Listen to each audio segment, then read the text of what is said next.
The US government talks a lot about the so-called rules-based international order and labels other countries as so-called rogue states if Washington doesn't like their policies. But if we look at votes at the United Nations, we can see that the United States consistently votes against the entire world. I'm not exaggerating. We saw yet another example of this on the 2nd of November, 2023, when basically every single country on Earth supported a UN General Assembly resolution that called to end the US embargo against Cuba. Only 2 countries voted against the resolution, the United States and Israel, and just 1 country abstained, Ukraine. So again, it is not an exaggeration to say that the United States is violating the will of the entire international community, and the US is actually the worst rogue state on Earth. Now, Washington has maintained a suffocating blockade against Cuba for more than 60 years.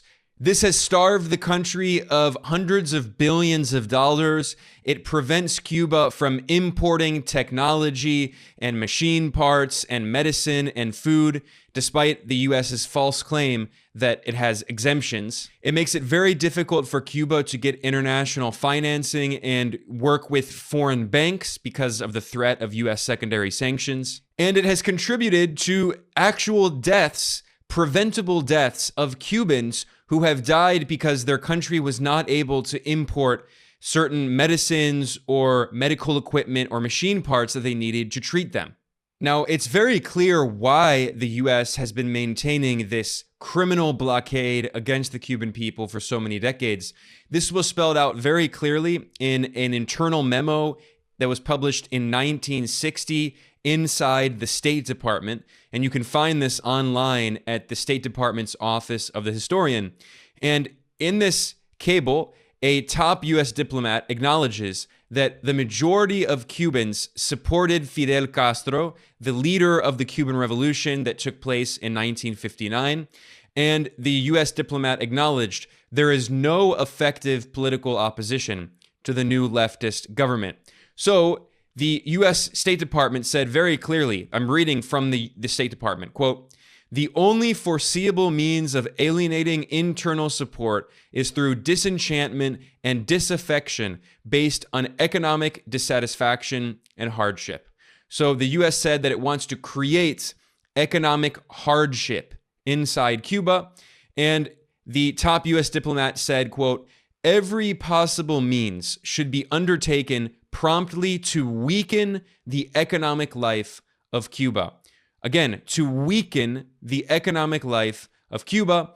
And in the most revealing quote of all, the State Department document says that the US goal is to, quote, "make the greatest inroads in denying money and supplies to Cuba, to decrease monetary and real wages, to bring about hunger, desperation, and overthrow of government." I really need to stress this line. The US goal with the illegal 6-decade-long blockade on Cuba is to, quote, "bring about hunger, desperation, and overthrow of government," to decrease the wages of Cuban workers, to deny their country food and supplies and medicine and money and everything else that they need. And every single year for decades, we have seen basically the exact same vote in the United Nations General Assembly. In 2022, it was 185 countries that voted in support of the resolution calling to end the US embargo against Cuba. And in that year, 2022, only 2 countries voted against, once again, the US and Israel, and 2 countries abstained. In that time, it was Ukraine and also Brazil. And this is back when Brazil was governed by the far-right president Jair Bolsonaro, who was extremely pro-US. Now Brazil has an independent leftist president, Lula da Silva, and he has gone back to the long tradition of voting to end the US blockade against Cuba. Back in 2021, it was basically exactly the same. And in fact, the UN news agency published an article in 2021 titled, UN General Assembly calls for US to end Cuba embargo for 29th consecutive year. And in that case, it was 184 countries voting in favor of the resolution, 2 against, the US and Israel, and 3 countries abstained, which were Colombia, Ukraine, and Brazil. And again, that was when Bolsonaro, the far right, was in power in Brazil. And it was also when the far right was in power in Colombia under the ultra right-wing president Ivan Duque, who was another close US ally. That has now changed.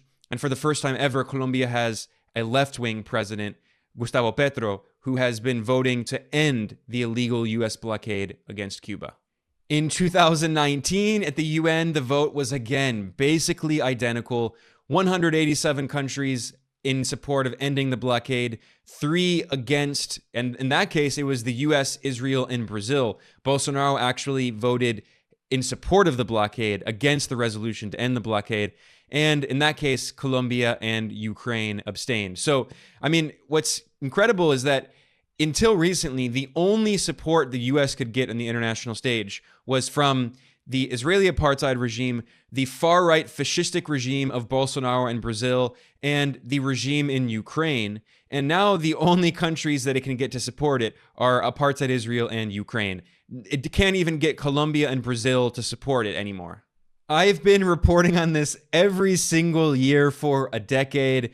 Back in 2015, I published an article over at salon.com, and that vote was incredible. This was the 24th consecutive year, and in 2015, it was 191 countries voted to call for an end to the illegal US blockade against Cuba. In that case, it was only the US and Israel that voted against the resolution. So this is the definition of being a rogue state.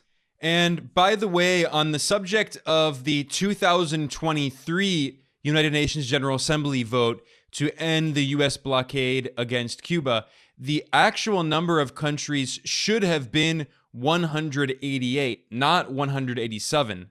But Venezuela, which would have supported the resolution, was not able to vote because of the illegal US blockade against it. As part of Washington's coup attempt against Venezuela's leftist government, the US has imposed sanctions and has frozen and essentially stolen Venezuela's bank assets in US banks, and also European banks have done the same.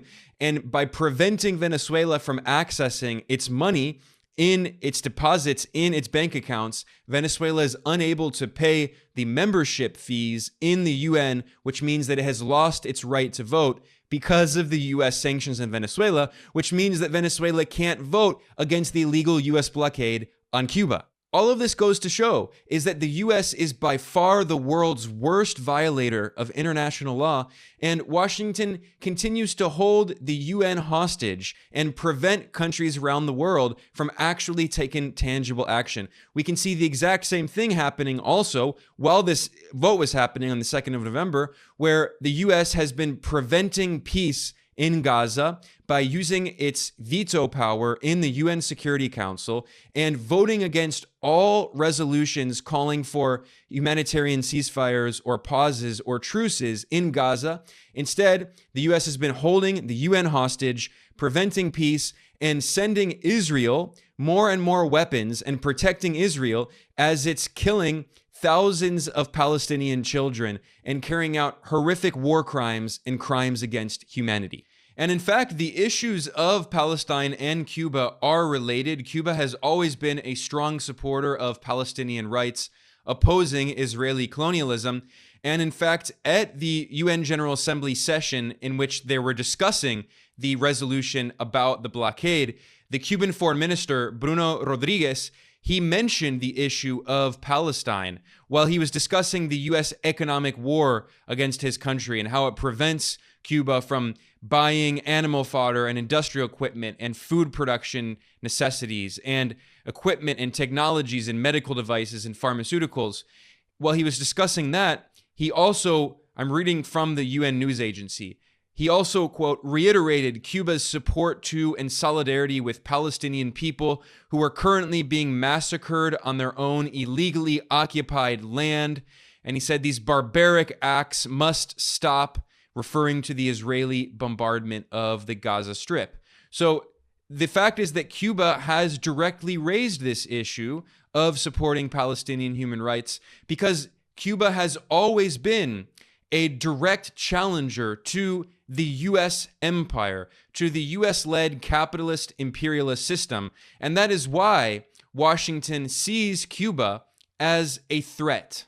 This is how much the U.S. feels threatened by a small island nation because the U.S. does not want a successful socialist experiment anywhere in the world in history. That's why the U.S. military waged borderline genocidal wars on Korea and Vietnam, killing more than 3 million people in both of those countries, 3 million Koreans, 3 million Vietnamese.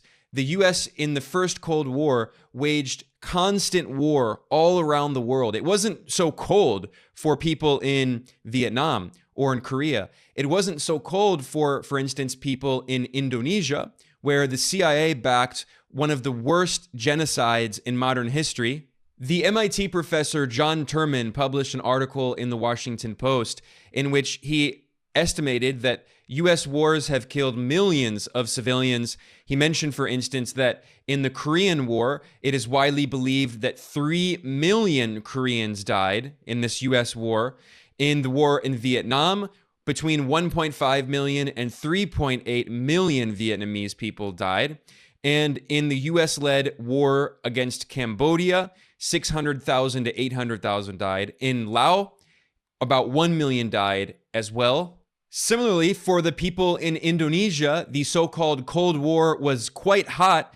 And in 1965 and 1966, the U.S. sponsored one of the worst genocides in modern history, in which potentially 1 to 3 million Indonesians were killed. Basically, everyone who was a communist or a socialist or a leftist was murdered after the CIA backed a coup against a left-wing popular leader. And according to the CIA itself, it admitted in 1968 that, quote, in terms of the numbers killed, the anti-Communist Party of Indonesia massacres in Indonesia rank as one of the worst mass murders of the 20th century, and it compared it to the Nazi mass murders of the Second World War. This was a US-backed genocide against the left in Indonesia.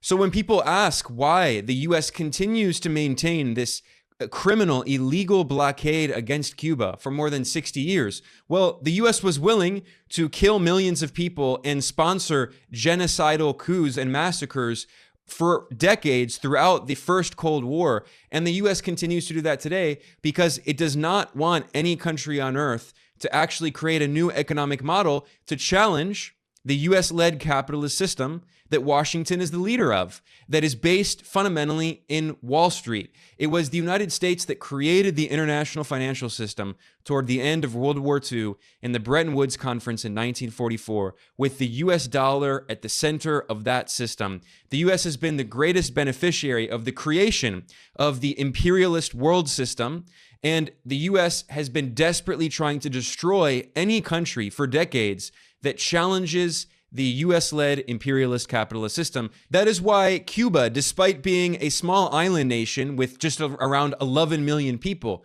is seen as such a great threat by the United States, which has more than 330 million people, and yet continues to try to suffocate the people of Cuba. I want to briefly look at some of the statements that were made by countries at the UN General Assembly as they were debating this resolution, which they do every single year. And the representative at the UN from Singapore, who spoke on behalf of the Association of Southeast Asian Nations, ASEAN, pointed out that in the previous year, from 2022 to 23, the illegal US blockade cost Cuba about $5 billion in losses.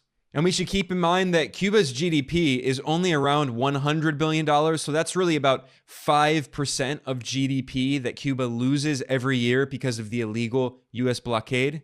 For context, 5% of GDP is about as much as the US spends every year on education. So this is doing massive economic damage to the Cuban people. And the representative of Mauritania, who spoke at the UN on behalf of the Organization of Islamic Cooperation, said that the US embargo's impact grew exponentially after Cuba was added to the list of countries allegedly sponsoring terrorism, which is ridiculous. The Donald Trump administration absurdly added Cuba to the so-called state sponsors of terrorism list. But then again, the US government also had the renowned South African anti-apartheid leader Nelson Mandela on its so-called terrorist list until 2008, many years after he became president of South Africa after ending apartheid.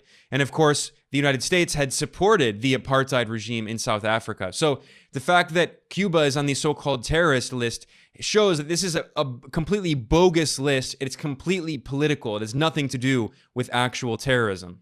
At the UN, the representative of Mauritania pointed out that because of the illegal US blockade on Cuba, banking and financial operations have become extremely difficult.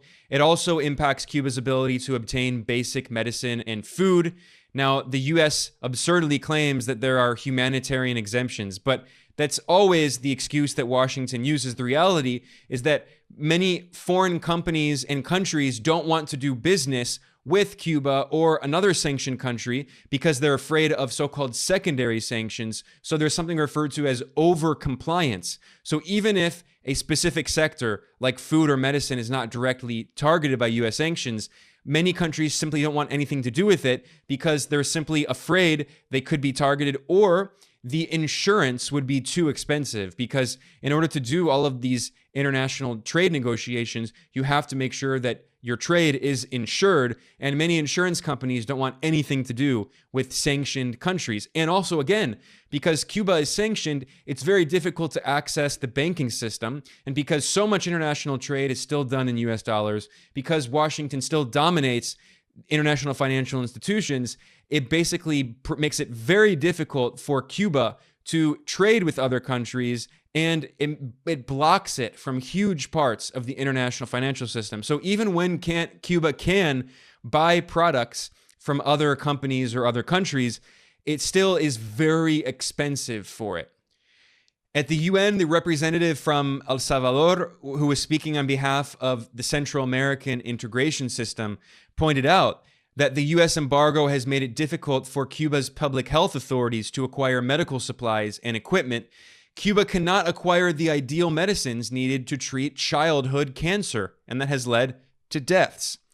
Eritrea spoke at the UN on behalf of the Group of Friends in Defense of the UN Charter, which is a group of largely Global South nations opposing interventionism. And they pointed out that every day the US blockade continues to exist. The fact that it continues to exist is a shame on the moral authority of the United Nations. And it shows once again how the US is holding this body hostage, because every single year the entire world votes against this illegal criminal US behavior, and there are no consequences because of the colonial structure of the UN. In the Security Council, the US can prevent the UN from taking any action against it by using its unilateral veto. That's why this colonial structure of the UN must change. That's why so many countries around the world are constantly shouting that we need to fundamentally transform these colonial institutions.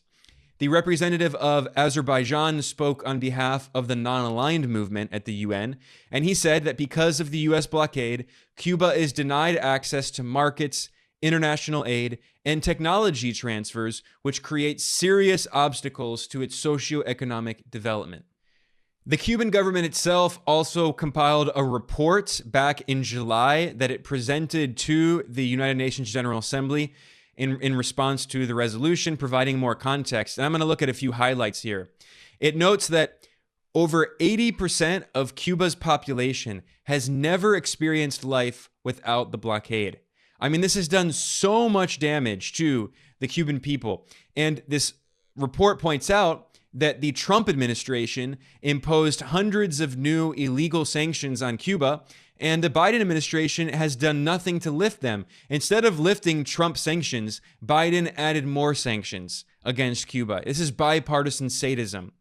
The report notes that The U.S. blockade caused Cuba to lose about $5 billion, $4.867 billion from 2022 to 2023. That means that it's losing about $405 million per month, or $13 million per day. And it notes that Cuba's GDP in 2022 would have grown at around 9% if it were not for the illegal U.S. blockade.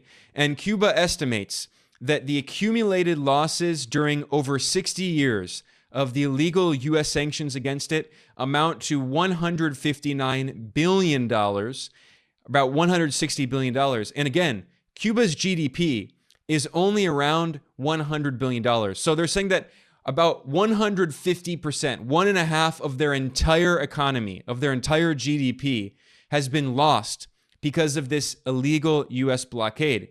Cuba notes that it deprives the country of the inflow of funds essential for the purchase of food, supplies, equipment, spare parts, technologies, and software.